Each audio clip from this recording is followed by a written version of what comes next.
बिस्मिल्लाहिर्रहमानिर्रहीम। Bend transaction के ऊपर with holding 2% filer non filer जो होते हैं उसका जो टैक्स होता है वो किस तरह से कैलकुलेशन होती है जो एफबीआर को दिया जाता है, और फाइलर के लिए 1 और नॉन फाइलर के लिए 2%, और इसकी जो पेमेंट बैरून मुल्क से आ रही है यानी कोई रेमिटेंस वगैरह है जो फॉरेन से आपकी करेंसी उसमें आ रही है पेमेंट्स, तो उसके ऊपर जो टैक्स अप्लाई होगा वो। उसके अलावा अगर कोई और अदर अकाउंट है, रोशन डिजिटल अकाउंट हो गया या फिर सैलरी हो गई, तो उस सब का डाटा मेंटेन करके उस पर टैक्स किस तरह से अप्लाई होगा फार्मूले के साथ ये आज की इस क्लास के अंदर मैं बताऊंगा। तो एडवांस में लाइक कर लें, जो फर्स्ट देखें चैनल को सब्सक्राइब कर लें। तो चलिए शुरू करते हैं। पहले कैलकुलेशन देख लें, फिर उसके बाद इसमें कौन से फार्मूले यूज हुए हैं वो मैं बताऊंगा इसके अंदर। तो यहाँ हमारे पास serial account, customer name, income, payment method, किस तरह से उनकी पेमेंट आई, उनका स्टेटस क्या है, तो ये सारा रिकॉर्ड बैंक के अंदर यूज हो रहा होता है, जो उसको अपडेट कर रहे होते हैं डेटा को एक्सेल में इंपोर्ट करने के बाद फिर उनको यहाँ पर अप्लाई करना होता है कैलकुलेशन वगैरह, और इसको अरेंज करना होता है डाटा को सारा टैक्स वगैरह और कैलकुलेशन नेट पेमेंट के साथ। तो यहाँ पर जो हमने फार्मूला अप्लाई करा हुआ है 2% फाइलर के लिए जिनकी रेमिटेंस आ रही है, 1% 3% जो है क्या कहते हैं नॉन फाइलर, और 2% फाइलर, और उसके अलावा अदर जो भी सैलरी है रोशन डिजिटल ऑनलाइन उनका 1% चार्ज होगा। फिर उसके बाद उनकी नेट पेमेंट क्या बनेगी वो यहाँ पर हमारे पास आएगा रिकॉर्ड। तो ये फार्मूला जो है विथ होल्डिंग टैक्स का किस तरह से अप्लाई होगा इसके अंदर ये मैं बताऊंगा। तो यहाँ से ये आपका डाटा आपको बनाना है, या ऑलरेडी आपको डाटा मिल जाता है, उसके ऊपर आप फिर जो मैं फार्मूला बता रहा हूँ वो आप यूज करेंगे, या इसकी मैं राइट क्लिक कर रहा हूँ, मूव और कॉपी, सेम इसकी डुप्लीकेट ले लेते हैं, क्रिएट अ कॉपी, ओके। और यहाँ से मैं इसका फार्मूला रिमूव कर देता हूँ, ठीक है जी। तो इसके लिए जो है वो लॉजिकल कंडीशन अप्लाई होगी, इफ और एंड को यूज करेंगे, और दोनों को चेक करना है, फाइलर को भी और नॉन फाइलर को, और इसमें रेमिटेंस को, और उसके अलावा रेमिटेंस के अलावा रेमिटेंस के साथ जो फाइलर है और नॉन फाइलर है उनकी टैक्स कंडीशन, और अदर अगर सैलरी रोशन ऑनलाइन जिनकी चेक ऑनलाइन है उनका 1% पेमेंट रिकॉर्ड होगा। और अगर आपको इसके अंदर इनकम भी सिलेक्ट करनी है कि इतनी इनकम के ऊपर टैक्स लगेगा तो उसकी भी कंडीशन हो सकती है, वरना आप ऑल इनकम पे लगा रहे हैं तो फिर ये वाला फार्मूला मैं बता रहा हूँ तो वो आप यूज करेंगे। इक्वल इफ ब्रैकेट ओपन, इसके साथ आप लगाएंगे and bracket open, first cell आप सिलेक्ट करेंगे पेमेंट मेथड के बाद इक्वल मार्केट कॉमा में आप लिखेंगे ये सेल बराबर है। पहली कंडीशन हमें क्या देखनी है, रेमिटेंस पेमेंट तो नहीं है, रेमिटेंस के अंदर ही ये लिख लेंगे हम, फिर इन्वर्टेड कॉमा दूसरी लॉजिकल कंडीशन एंड के साथ क्या चेक करनी है, जो स्टेटस है फाइलर है या नॉन फाइलर, तो इसका भी फर्स्ट सेल सेलेक्ट करेंगे। E2 पेमेंट मेथड जिसमें रेमिटेंस और अदर अकाउंट्स की डिटेल है वो, और उसके साथ यहाँ पर स्टेटस का फर्स्ट सेल सेलेक्ट करेंगे जिसमें फाइलर नॉन फाइलर का रिकॉर्ड है। तो हमने कहा ये सेल बराबर है नॉन फाइलर, तो पहले हमें चेक करना है नॉन फाइलर, स्पेस दे के लिखेंगे, जिस तरह से आपका टैक्स होगा एंट्री हुई किया हुआ वो उसी हिसाब से आपको यहाँ एंट्री करनी है, लिखनी है।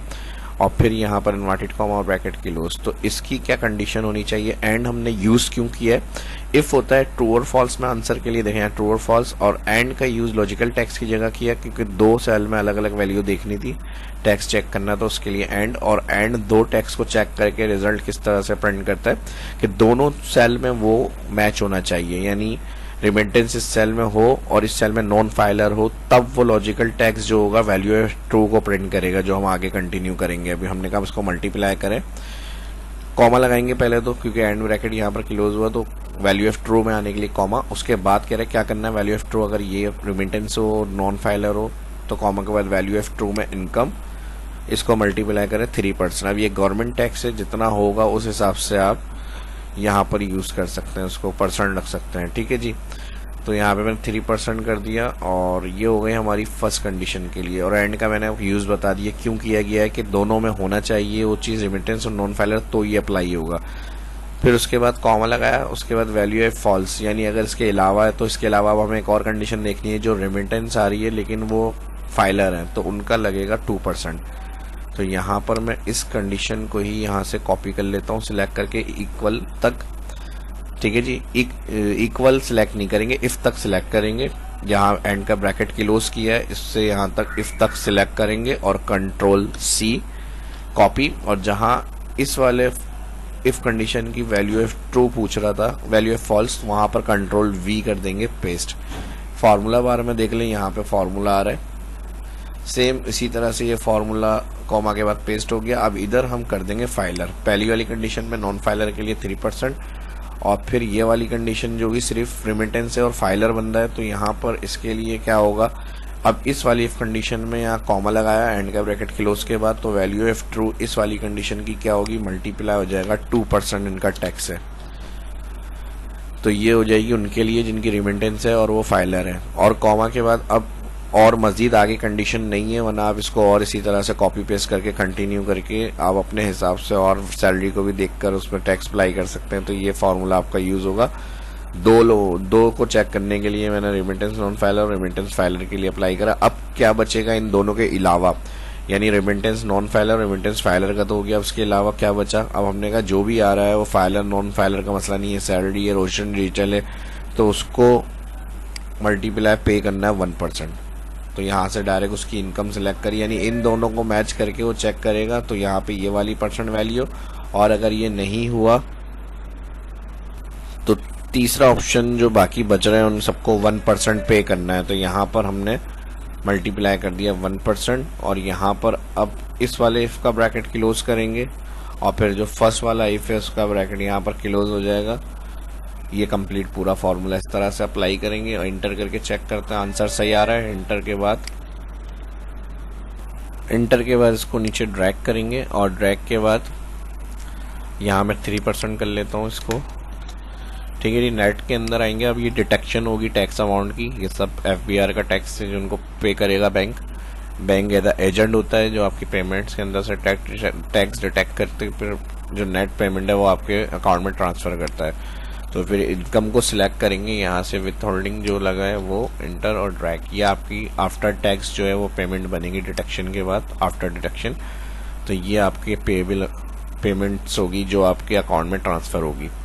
तो इस तरह से आप अगर बैंक में जॉब है या फिर कोई इस तरह के डिपार्टमेंट के अंदर है जो डेटा हैंडलिंग कर रहे हैं, तो उसके अंदर ये फार्मूले की एग्जांपल मैंने दी है। तो इनकम के अंदर से माइनस हो जाएगा जो टैक्स अमाउंट है, तो आफ्टर पेमेंट जो होगी उसके बाद आपकी वो ये बनेगी। अब रिपोर्ट दे सकते हैं आप टोटल टैक्स रेवेन्यू क्या हुआ है, तो यहाँ से आप इसको सिलेक्ट करें और यहाँ पर आप टाइप कर लें टोटल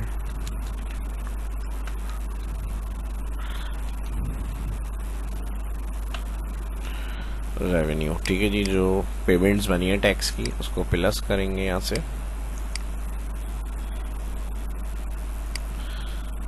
और यहाँ से बोल्ड कर लिया इसको, और यहाँ पे इसको सम करेंगे इक्वल ऑल कॉलम, सिलेक्ट करेंगे टैक्स का,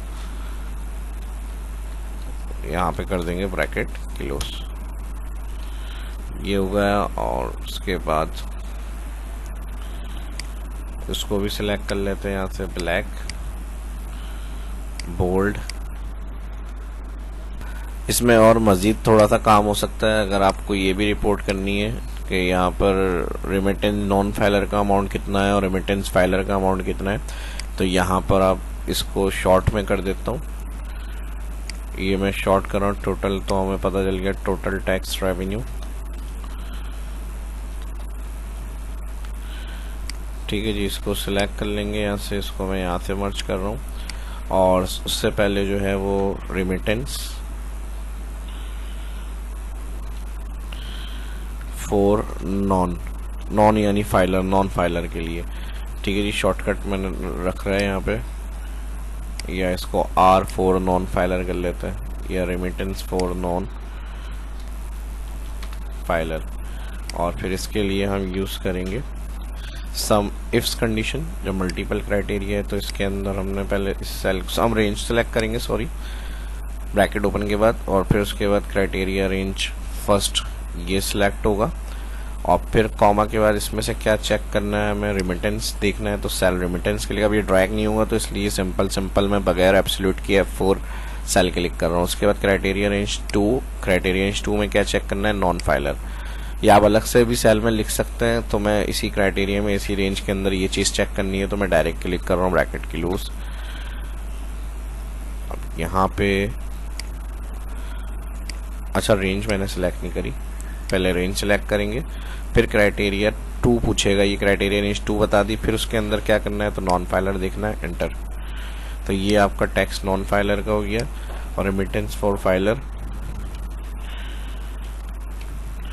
यही फार्मूला आप यहाँ से कॉपी पेस्ट कर लें, डबल क्लिक, इस सेल में जहाँ फार्मूला अप्लाई करें कंट्रोल C, और इस वाले सेल में आ जाए कंट्रोल V, और यहाँ पर हो जाएगा इस दफ़ा ये वाली लास्ट वैल्यू जो नॉन फाइलर थी इसको हम क्लिक कर लेंगे, रेमिटेंस फाइलर का टैक्स कितना है, तो ये आ गया आपका। ठीक है जी। और अदर के लिए अगर आपको चाहिए, अब इसके अलावा जो बचे हैं उनका टैक्स कितना आया हमारे पास रेमिटेंस फॉर फाइलर और नॉन फाइलर के अलावा, तो अदर के लिए आप यहाँ पे अदर हेडिंग कर सकते हैं, और यहाँ मैं अदर कर देता हूँ।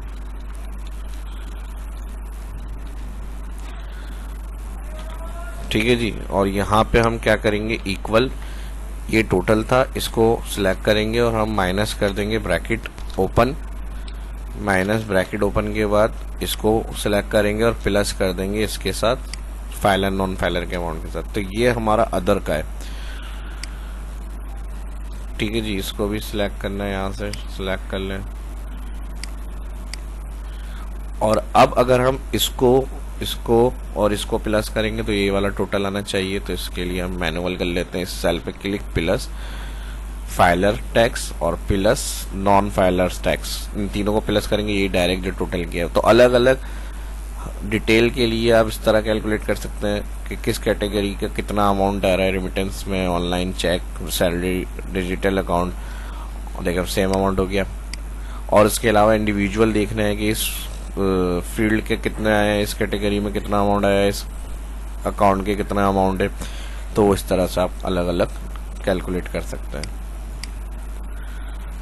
ठीक है जी। फॉर्मेटिंग आप अपने हिसाब से यूज़ कर सकते हैं, यहाँ पे जैसी आपको अच्छी लगे फॉर्मेटिंग आप यहाँ पे यूज़ में ले सकते हैं। मेन मकसद होता है कैलकुलेशन को समझाना और एक्सप्लेन कर, और उस कैलकुलेशन को देखते हुए आप अपने जो है डेटा के ऊपर उसको अप्लाई करें, जैसे आपका काम है उस हिसाब से आप उसके ऊपर इसको यूज़ करें। तो ये तो एग्जाम्पल दी जाती हैं सारी। तो उम्मीद करता हूँ वीडियो आपको पसंद आई होगी, दोस्तों के साथ भी इसको लाजमी शेयर करें, जो फर्स्ट देख रहे हैं चैनल को सब्सक्राइब कर लें और प्रैक्टिस करें। मिलते हैं नेक्स्ट वीडियो में। अल्लाह हाफिज़।